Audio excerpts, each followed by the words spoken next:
Welcome to the Great Detectives of Old Time Radio. From Boise, Idaho, this is your host, Adam Graham. If you have a comment, email it to me, box13@greatdetectives.net.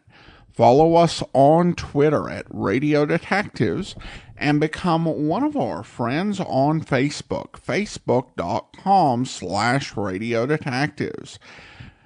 If you are making travel plans, remember JohnnyDollarAir.com. JohnnyDollarAir.com is a Priceline affiliate link, so part of the purchase price supports the Great Detectives of Old Time Radio at no additional cost to you. So remember, when making your travel plans, check JohnnyDollarAir.com first.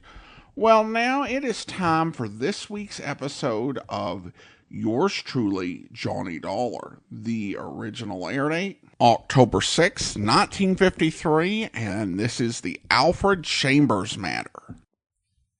Next on WBBM, yours truly, Johnny Dollar. 47 degrees at 8 o'clock. WBBM, Chicago. WBBM FM, Chicago. Wrigley's Spearmint Chewing Gum, the refreshing, delicious treat that gives you chewing enjoyment, presents for your listening enjoyment John Lund as Johnny Dollar. Philip Martin, Johnny. Oh, hello, Mr. Martin. Got a job for you. Well, fine. We insure a Mr. Alfred Chambers of Pittsburgh. He was shot to death yesterday. Murder? That's the way it looks. He'd rented a cabin in Michigan, Les Cheneaux Islands. Where's that? About 30 miles from Sault Ste. Marie. Right up near Canada. Yeah, that's right. His wife found him lying in the front room of the cabin, shot through the chest. The officer handling the case is Captain George Lane, Sault Ste. Marie Police. He'll be expecting you. I'll leave in the morning.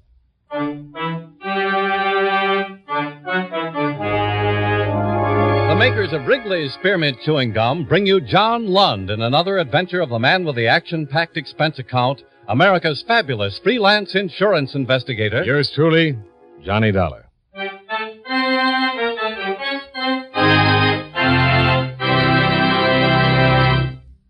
Friends, the makers of Wrigley's Spearmint Gum present these weekly adventures of Johnny Dollar because they know that millions of you enjoy Johnny Dollar. That's true of Wrigley's Spearmint Chewing Gum, too. It's enjoyed by millions, day in and day out. People find that chewing on a smooth, delicious piece of Wrigley's Spearmint Gum somehow makes time pass more pleasantly. Whether you're working, driving, shopping, or just taking things easy, that good, tasty chewing gives you enjoyment and satisfaction. So always keep a package of Wrigley's Spearmint Chewing Gum handy. And whenever you want a refreshing, delicious treat, chew a stick. You'll like it. You really will.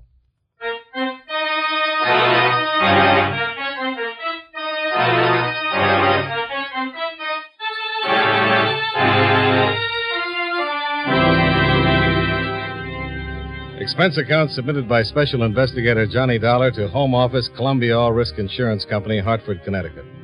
The following is an accounting of expenditures during my investigation of the Alfred Chambers matter. Expense account item 1, $45.95, plane fare and incidentals between Hartford, Connecticut and Sault Ste. Marie, Michigan.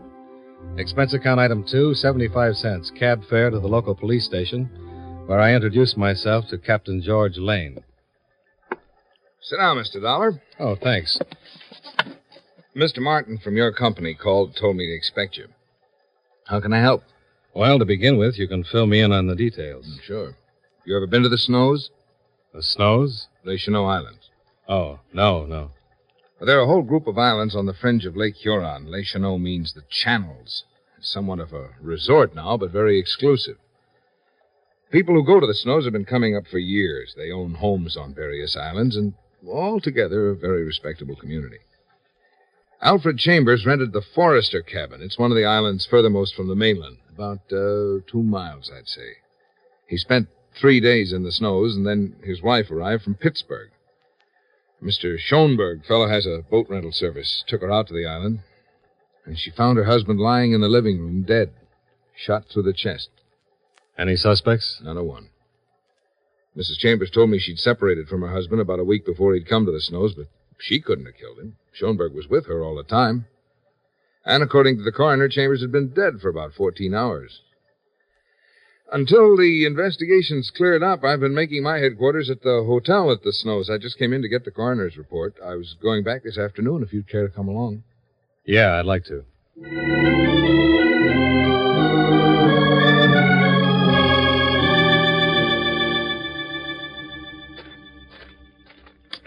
Any other homes on the island? Yeah, several. One about a half-mile south, one on the other side of the island.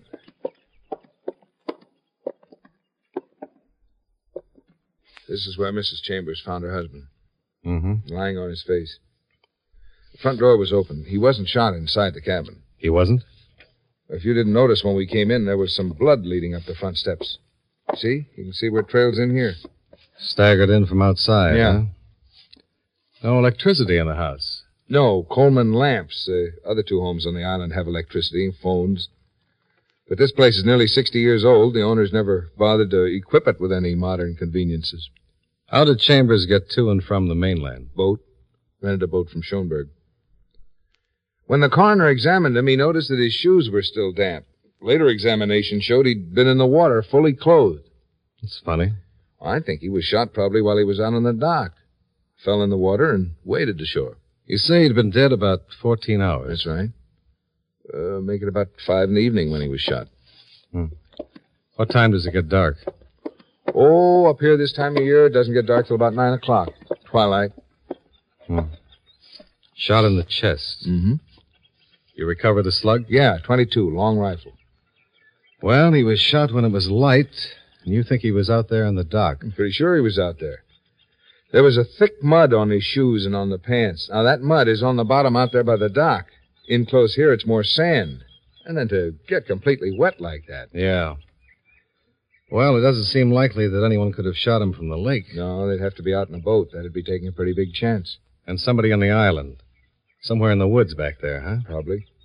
Someone could have landed on the island any place and walked here. Anyone hear a shot? Yeah, I've talked with a lot of people. Some of them remember hearing a shot about that time. There's no telling where it came from. Shot on this lake, you can hear from miles. Mm-hmm. Well, I'd like to have a talk with Mrs. Chambers. Sure. Schoenberg can take us back to the mainland. You can drive my car over to the hotel.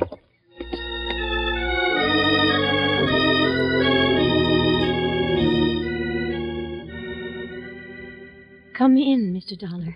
I hope I'm not disturbing you, Mrs. Chambers. No, not at all. Won't you sit down? Oh, thanks.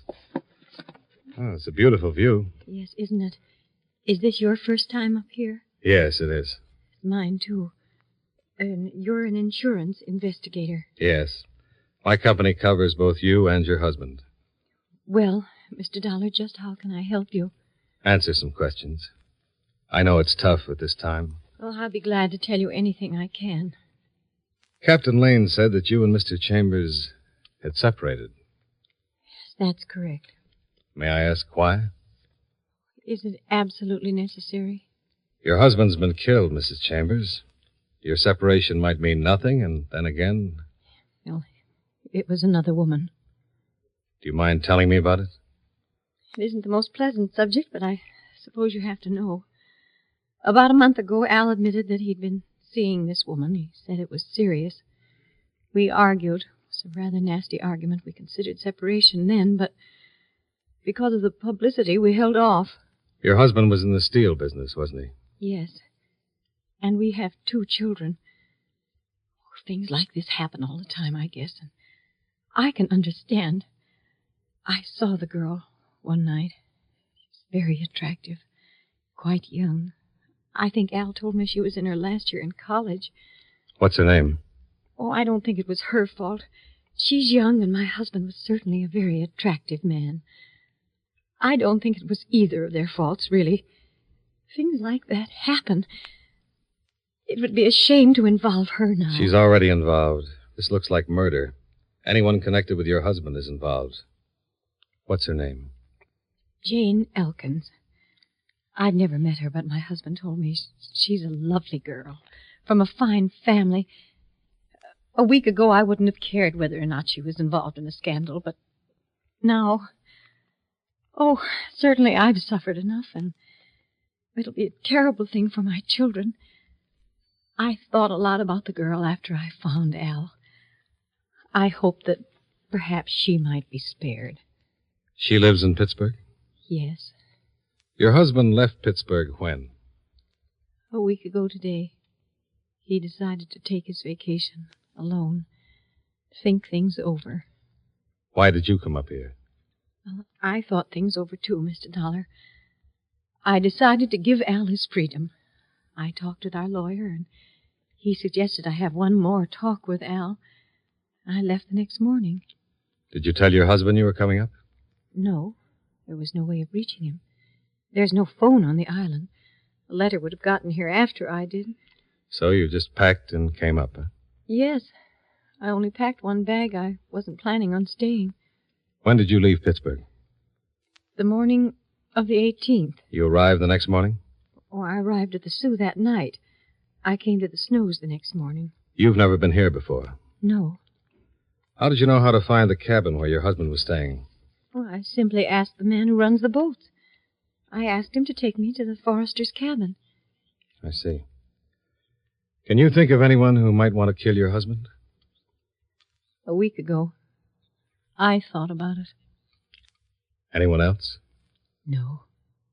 My husband was well-liked, Mr. Dollar. He was a very respected man. No business troubles? Oh, no. How long has it been since your husband was up here? Oh, well, let's see. He always used to talk about it. He used to tell the children he'd show them pictures. Oh, I guess it's about 10 years ago. Yes, I think it was about that long before we were married. Well, Mrs. Chambers? Oh, must you go? I have to get back to Captain Lane. I've got his car. The captain asked me to stay until he finishes his investigation. Yes, sir. I don't know anyone here. I was hoping you might have dinner with me. It's very good food, a pleasant dining room. Well, thank you very much, Mrs. Chambers, but I... Excuse me. Yes? Yes. By all means, come right up. Well, I'll be going, Mrs. Chambers. I think you should stay, Mr. Dollar. Hmm? That phone call was from the lobby. It was Miss Jane Elkins.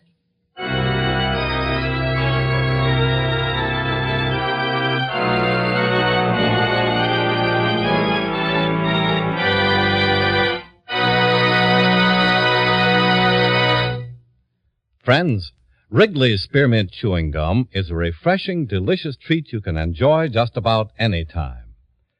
Even when you're busy working, you can slip a stick of Wrigley's Spearmint in your mouth and enjoy the pleasant chewing. The lively, full-bodied spearmint flavor cools your mouth and freshens your taste. The good, smooth chewing helps relieve pent-up tension, gives you satisfaction. As a result, you seem to feel more relaxed and get more enjoyment out of what you're doing. So enjoy chewing Wrigley's Spearmint Gum while you work, and at other times, too. Get a few packages next time you're at the store. That's Wrigley's Spearmint Chewing Gum. Healthful, refreshing, delicious.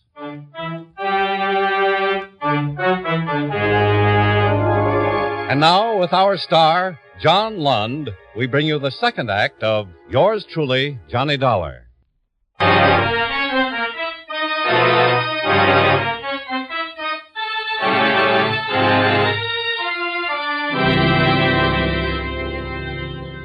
Jane Elkins, the woman who had caused the separation between Mrs. Chambers and her husband, had called from the hotel lobby.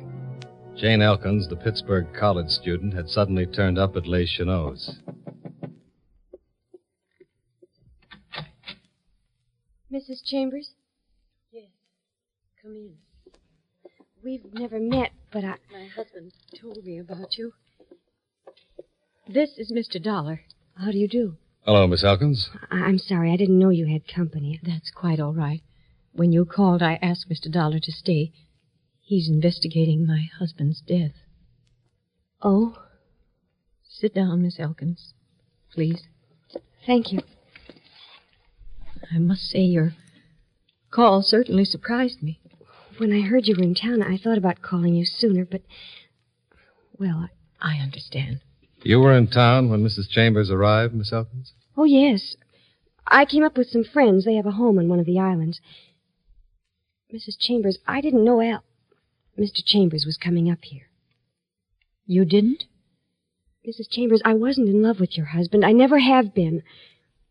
I must admit that for a while I thought perhaps I was. You didn't know Mr. Chambers was coming up here? I had no idea until he arrived. How long had you been here before Mr. Chambers arrived? Nearly a week. You told him you were coming up? Yes. I told him I wasn't sure about... I said I wanted to come up and think for a while. Where were you when Mr. Chambers was killed? I don't know. I don't know just when he was killed. I heard about it. Let's see, on Wednesday in the afternoon. When was the last time you saw him? I saw him Tuesday afternoon. That was the last time. He came into Cedarville. I met him at the drugstore. We talked, and he went back to the island. Had you seen him much before that? While you were up here, I mean? Yes, I saw him twice. Shortly after he arrived, and one time after that at the post office. Mrs. Chambers, when he arrived and we met, I told him I'd rather not see him while I was up here. The people I'm staying with know Mr. Chambers. They're from Pittsburgh also. Do I know them? The Weatherwaxes? Oh, yes. You see, before I met your husband, I was engaged to their son, Charles. Is he here in the Snows? Yes, we all drove up together. Does he know about you and Mr. Chambers? Yes. Did he know that Mr. Chambers was here in town? Yes, I told him. How did he take it? Not too well, I'm afraid. Miss Elkins, before my husband arrived, had you come to any decision? Yes. Maybe you won't believe it, but it's true. When your husband arrived, I told him... I said I thought it would be best if we forgot the whole thing. I wasn't in love with him, Mrs. Chambers. Not really. Miss Elkins, after Mr. Chambers left you that last time in the afternoon, what did you do? I went back to the house. Where was Charles? Was he at the house? No, I don't think so. No, he was out. Mr. Dollar, you weren't suggesting... Just a simple question. Where was Charles? He was out in the boat. Alone? Was he alone? I don't know. Well, it's easy to find out. Mr. Dollar, if you'll excuse me, I really must be going. Oh, that's too bad. Will you forgive me if I run now, Mrs. Chambers? Charles' parents are giving a cocktail party this afternoon in my honor. I'm in anything but a party mood, but there was no way I could get out of it. That is, without telling the Weatherwaxers about... Yes, I understand. You run along. Thank you for coming to see me. Oh, Mrs. Chambers, if I could only tell you how sorry I am about everything. I know. Goodbye, my dear.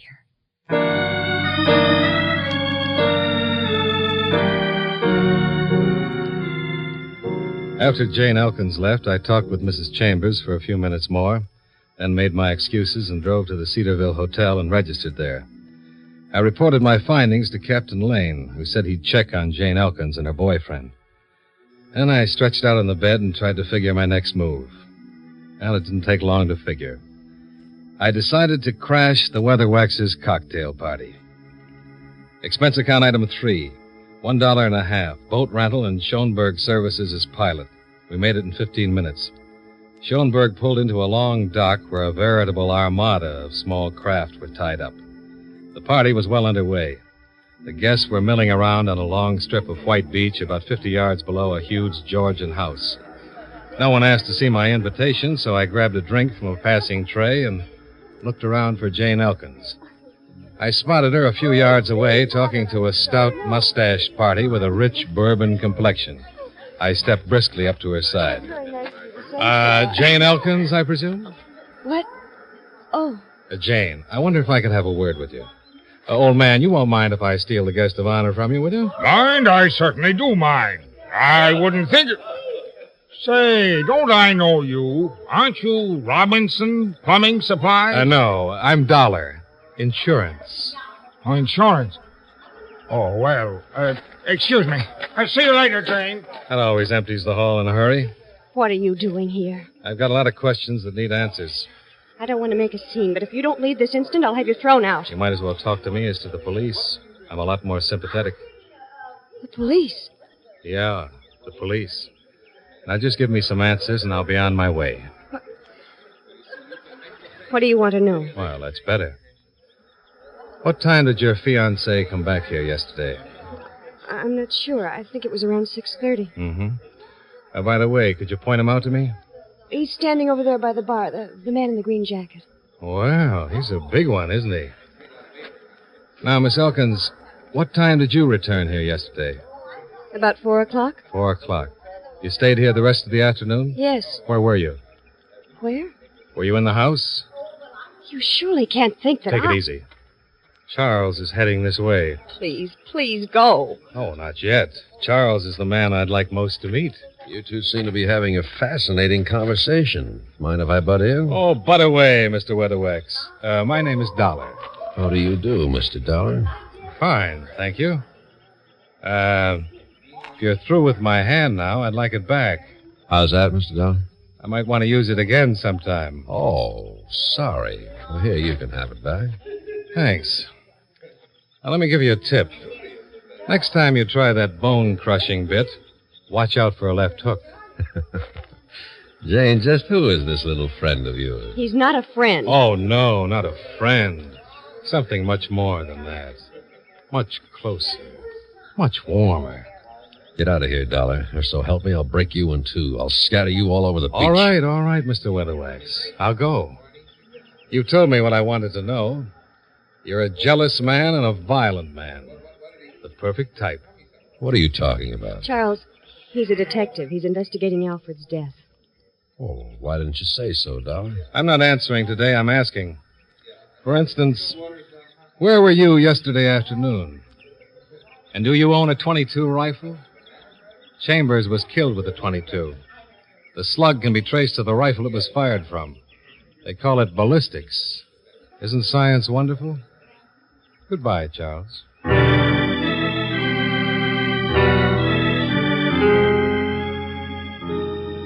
Schoenberg and I took off from LaSalle Island, but instead of heading for Cedarville, we turned into an inlet about a half-mile down the lake where we could still see the Weatherwax dock. We waited there for 10 minutes. Then Charles Weatherwax appeared on the landing. He climbed into a small cruiser and headed south. He cruised to a spot about 300 yards off the shore of Baxter's Island, hove to, stripped down to bathing trunks, put on a pair of underwater goggles, and dived in. He came up seconds later and then submerged once more. I told Schoenberg to pull up to him at top speed. When Charles surfaced again, he saw us bearing down on him and climbed hastily back into the boat. But before he could weigh anchor, we were alongside. Don't leave just yet, Charles. This is a gun in my hand. Yeah, I see it. Spear fishing without a spear, huh? What kind of fish are you after, Charles? All right. Start it up and head for the landing. And don't get reckless, Charles. I'm a fair shot.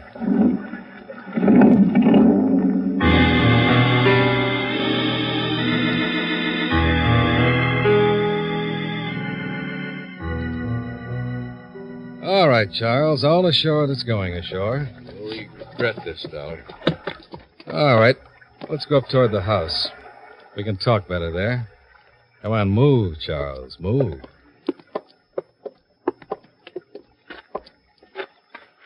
This is far enough. All right, talk, Charles. What were you looking for out there in the sky blue water? I don't have to tell you anything. If you'd rather talk to Captain Lane, it's all right with me. But why not tell me? It'll look a little better on the record. I didn't kill Chambers, but I was with him when he was killed. Go on. I came over to tell him to stay away from Jane. But Jane said that she'd broken with him that same afternoon. Yeah, but I didn't know that then. We were standing out on the dock, he and I, talking. There was a shot, and he fell in the water. And you just left him there? Well, he was dead. Oh, I'm afraid not. He made it to the cabin. Oh, I thought he was dead. I got panicky. I realized how bad it looked. Ran to my boat and took off. Then I remembered I had a .22 rifle in the cabin. I threw it overboard. Then today you made the crack about ballistics. It came to me what I'd done. I'd thrown away the one piece of evidence that would clear me. So I came back to find it. Well, it's a good story, but I don't buy it. I think you're... For a big man, he was very fast. He dived at me suddenly in a flying tackle, and I went over backward. I managed to kick loose from his grip, but the gun had been jolted out of my hand. He scooped it up and pointed it at my head. I jumped at him. He went over backward. I went over with him, grabbed the gun from his hand, and then stood up. Much the worse for wear. You're pretty fast, Dollar. Tell me something. Why didn't you fire? You had plenty of time. Why not? Maybe you're just not the shooting type. Maybe that tall story you told was true. It is true. Well, maybe I believe you. The only trouble is, if you didn't kill him, there's a good chance that Jane did. Are you crazy? Oh, I don't think so. Besides you, she's the only person I know of who had both motive and opportunity and no alibi. Oh, you're raving mad. What motive would she have to kill him? She says she told Chambers Tuesday that it was all over between them. She did. She says she did. But suppose it was the other way around. Suppose he jilted her. Ever hear the line about a woman scorned? All right. All right, I killed him. I didn't know that Jane had broken up with him. He got nasty, and I shot him. I see. Where were you when you shot him? I was... What difference does that make? I tell you, I killed him. Take me into the Mainland, I'll make a full confession. Okay. If you say so. I say... Hey! That was a rifle shot. Came from over there beyond those trees. Yeah. Come on, let's go, halfback. You first. We ran through the grove of fir trees and came to a little cove not more than 200 yards off. A rowboat was pulled up on the beach, and beside it was a small boy with a .22 rifle. Hi. Hi. What's your name? Jimmy Bishop? What's yours? You live over on Fire Island, don't you? Yeah? What were you shooting at just now? Squirrels? Oh, they're all right to shoot. My father says they're pests. You come here often to shoot? Once in a while. Were you here Tuesday afternoon around 5 o'clock? Yeah, sure. I got 2 squirrels. I'm afraid that wasn't all you got, Sonny.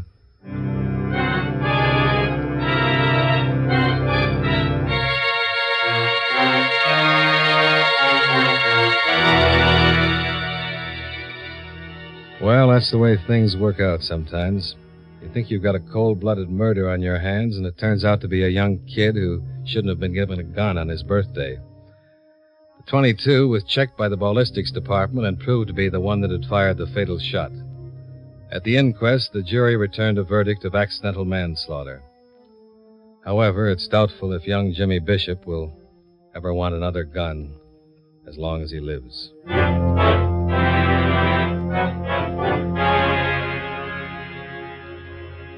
Expense account item 4, $22 for hotel bill and transportation back to the Sioux Airport. Expense account item 5, $43.85, plane fare and incidentals back to Hartford.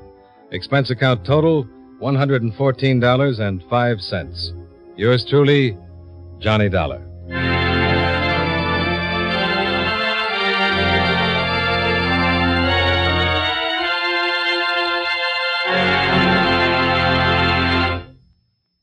Remember, friends, Wrigley's Spearmint Chewing Gum is a refreshing, delicious treat you can enjoy just about any time. Chew a few sticks of Wrigley's Spearmint during the day and see how the good chewing helps you keep feeling fresh and alert. The lively, full-bodied flavor of Wrigley's Spearmint Gum cools your mouth, freshens your taste, and sweetens your breath. The chewing itself gives you a nice little boost, helps you keep going at your best. Millions of people get real chewing enjoyment out of Wrigley's Spearmint Gum every day. And we know that you'll enjoy it, too. Get a few packages and always keep some handy. That's Wrigley's Spearmint Chewing Gum. Healthful, refreshing, delicious.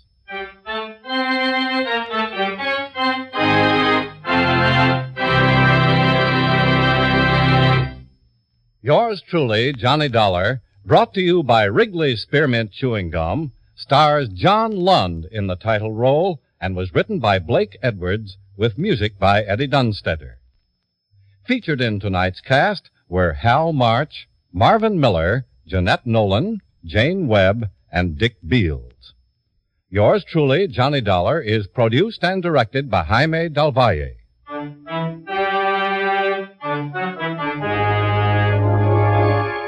The makers of Wrigley's Spearmint Chewing Gum hope you enjoyed tonight's story of Johnny Dollar and that you're enjoying delicious Wrigley's Spearmint Gum every day. This is Charles Lyon, inviting you to join us again next week at this same time when from Hollywood, John Lund returns as... Yours truly, Johnny Dollar.